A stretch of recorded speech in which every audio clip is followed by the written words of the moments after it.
کہ آیا معرفت کیا ہے؟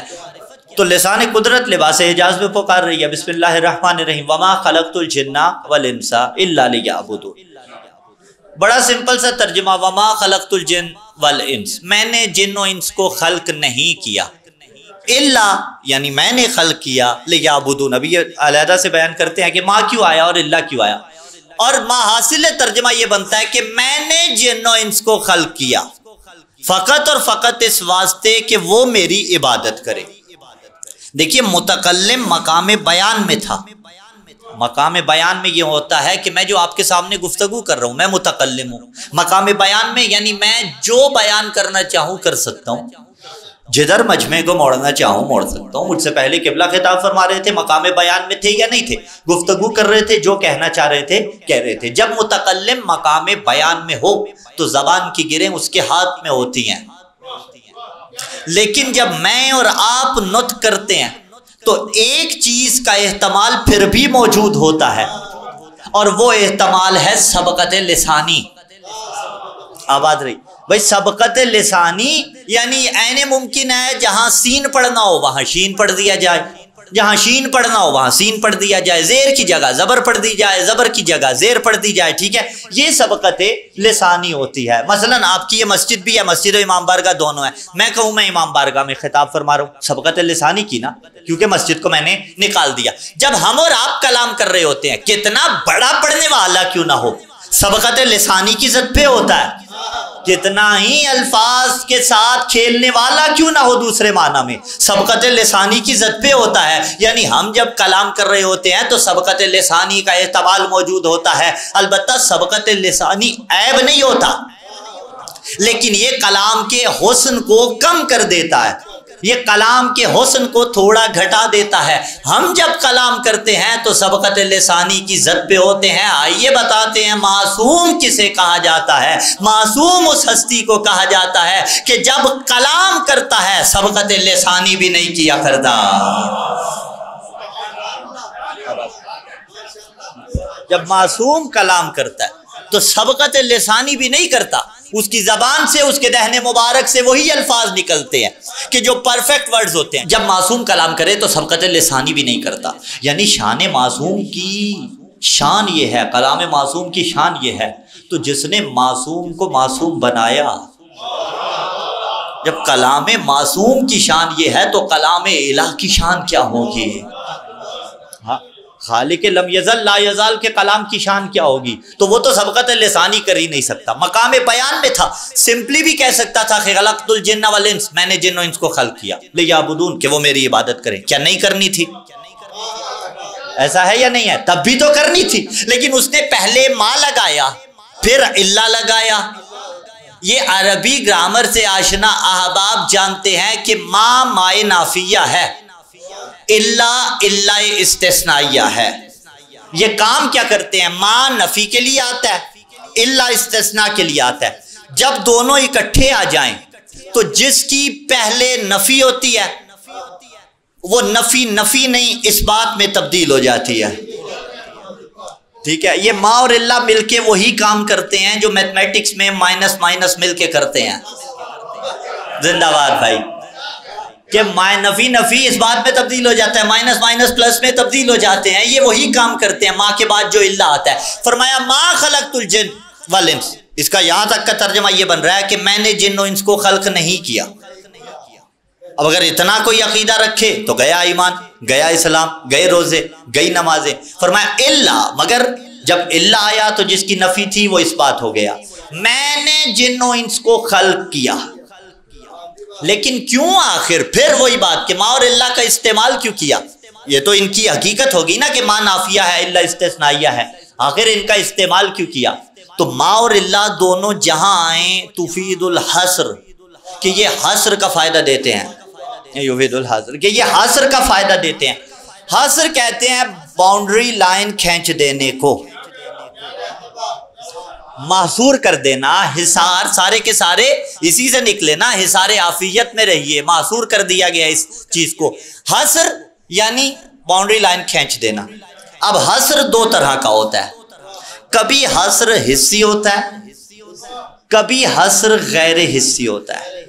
حصی جسے آپ محسوس کر سکتے ہیں، غیر حصی وہ ہوتا ہے جسے آپ محسوس چھو کے نہیں کر سکتے، یعنی چھو اسے نہیں سکتے لیکن محسوس اسے آپ کر سکتے ہیں۔ دونوں کی مثال دے دیں ایک ایک، پھر بات بہترین ہو جائے گی، بچے بھی موجود ہیں۔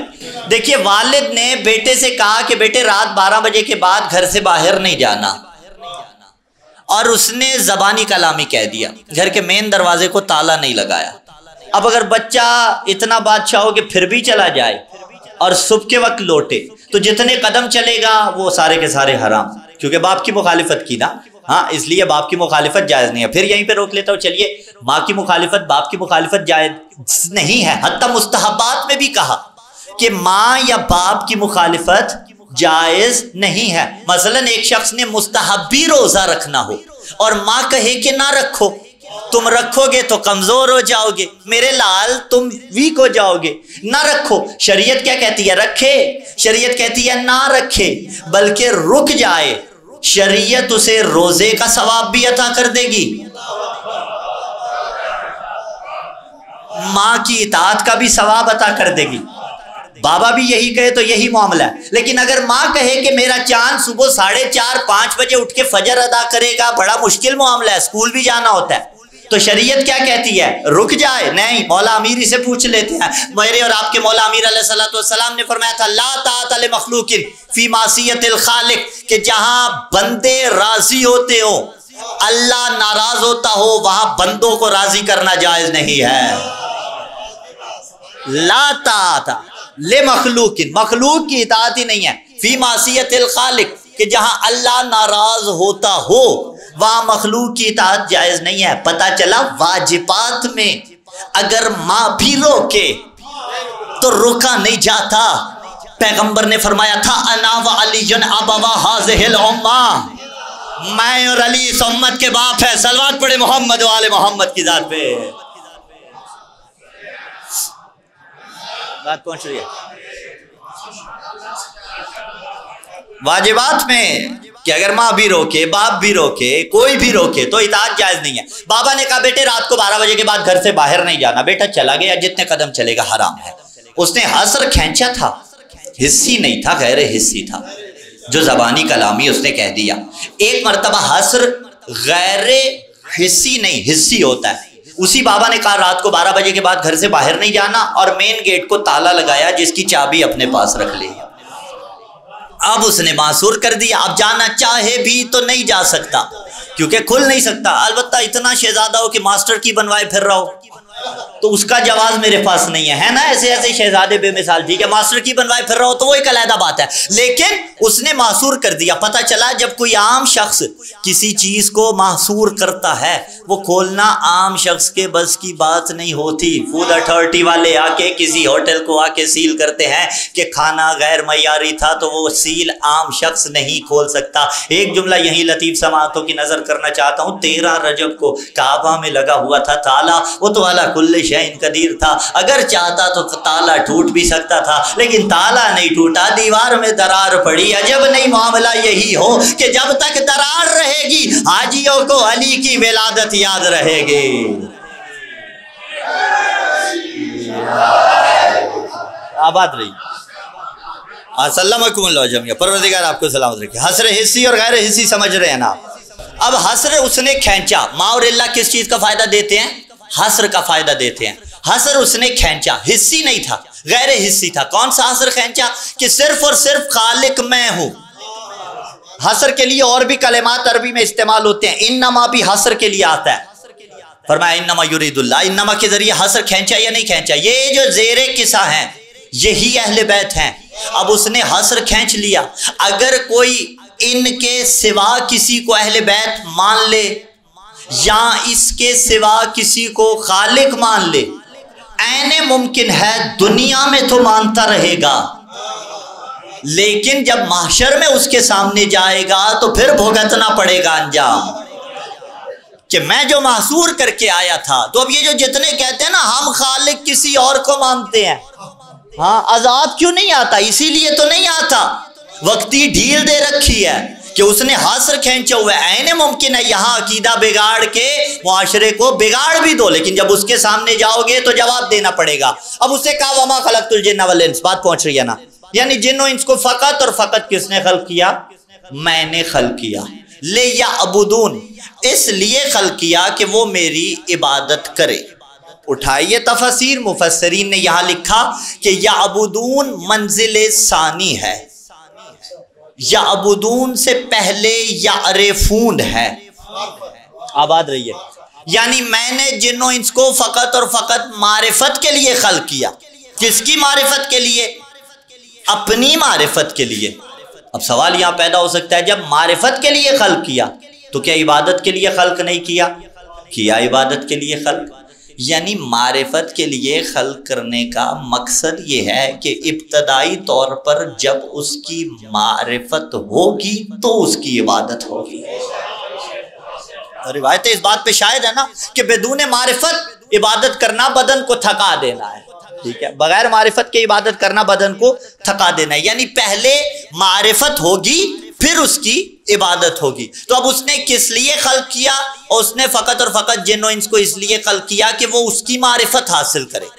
معرفت اس کی حاصل کرنی ہے. اور دو مکلف مخلوقات کا تذکرہ وہ کر کے جا رہا ہے. ایک لفظ ہے مکلف، ایک ہے مکلف، ایک ہے مکلفن بھی. ٹھیک ہے، مکلف یعنی جس پر تکلیف عائد کی گئی ہے. عربی اور اردو کے الفاظ میں بڑا فرق ہے. عربی والا تکلیف اور ہے، اردو والا تکلیف اور ہے. اردو میں رنج و الم کے لیے استعمال ہوتا ہے، عربی میں تکلیف جو ہے وہ ذمہ داری کے لیے آتا ہے. ٹھیک ہے، اب یہ بڑا فرق ہے اس میں. مکلف یعنی جس پر ذمہ داری عائد کی گئی ہے، مکلف یعنی جس نے ذمہ داری عائد کی ہے. مکلف ان بھی جو ذمہ داریاں اس نے عائد کی ہیں. اس نے دو مکلف مخلوقات کا تذکرہ کیا. ایک جنات کا تذکرہ کر رہا ہے، ایک انسانوں کا تذکرہ کر رہا ہے. تو پتہ چلا مکلف جنات بھی ہیں، مکلف انسان بھی ہیں. نماز انہوں نے بھی پڑھنی ہے، نماز انسانوں نے بھی پڑھنی ہے. روزے انہوں نے بھی رکھنے ہیں، روزے انہوں نے بھی رکھنے ہیں. ان میں بھی اچھے برے سبھی ہوتے ہیں، ولا والے بھی ہوتے ہیں، منکر ولا بھی ہوتے ہیں، محمد الرسول اللہ پڑھنے والے بھی ہوتے ہیں، انکار کرنے والے بھی ہوتے ہیں. اب میرا سبجیکٹ نہیں ہے، نہ میں نے موکلات قابو کر رکھے ہیں، اس سے زیادہ گہرائی میں جا نہیں سکتا. لیکن اتنا تو طے ہے نا کہ جنات نے بھی عبادت کرنی ہے، انسانوں نے بھی عبادت کرنی ہے، کیونکہ فیصلہ قرآن کا ہے وما خلقت الجن والانس الا لیعبدون. تو فیصلہ تو ہو گیا، جب جنات نے بھی عبادت کرنی ہے، انسانوں نے بھی عبادت کرنی ہے، تو جس نے عبادت خدا کا طریقہ سکھلانا ہے وہ کوئی ایسا ہونا چاہیے جو جنات کو بھی سکھاتا ہوا نظر آئے، انسانوں کو بھی سکھاتا ہوا نظر آئے. تو کون ایسا ملا؟ آئیے چل کے شافعی سے پوچھتے ہیں آپ کو کوئی ایسا ملا. تو انہوں نے کہا علی حبہ جنہ قسیم النار والجنہ وصی المصطفیٰ حقا امام الانس والجنہ. علی جنوں کا بھی امام ہے، انسانوں کا بھی امام ہے. شافعی کون ہے؟ برادران کے بڑے معتبر امام ہیں. تو بابا جھگڑا کس چیز کا ہے؟ جسے آپ کا امام بھی اپنا امام کہے اسے شیعوں کا پہلا امام علی کہا جاتا ہے.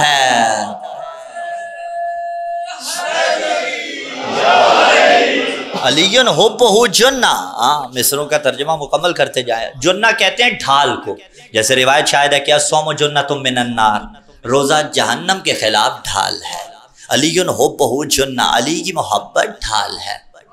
قسیم النار والجنہ، جنت اور جہنم کا تقسیم کرنے والا علی ابن ابی طالب ہے. وصی المصطفیٰ حق، محمد کا وصی، جانشین برحق، خلیفہ بلا فاصل. علی ابن، اب یہ میں حاشیہ لگا رہا ہوں، ہم حاصل تو یہی بن رہا ہے نا. علی ابن ابی طالب ہے امام الانس والجنہ، جنات کا بھی امام علی ابن ابی طالب ہے، انسانوں کا بھی امام علی ابن ابی طالب ہے. تو امام کوئی ایسا ہونا چاہیے جو جنات کو بھی بتاتا ہوا نظر آئے، انسانوں کو بھی بتاتا ہوا نظر آئے. کیا بتائے؟